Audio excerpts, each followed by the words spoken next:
হ্যাঁ, আসসালামু আলাইকুম রহমতুল্লাহ।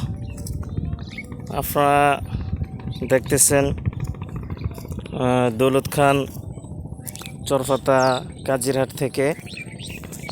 তো আপনারা দেখতেছেন এই যেই নদীর মাঝখান দিয়ে কি সুন্দর রাস্তার দোনো পাশে পানি, খুবই চমৎকার দৃশ্য, দেখতে খুবই ভালো লাগতেছে।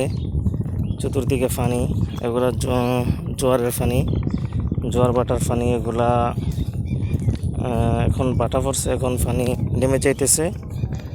তো খুবই সুন্দর দৃশ্য, আপনারাও এসে দেখে যেতে পারেন এই সুন্দর দৃশ্য। এই দৃশ্যের ভিতরে আসলেই খুব ভালো লাগতেছে।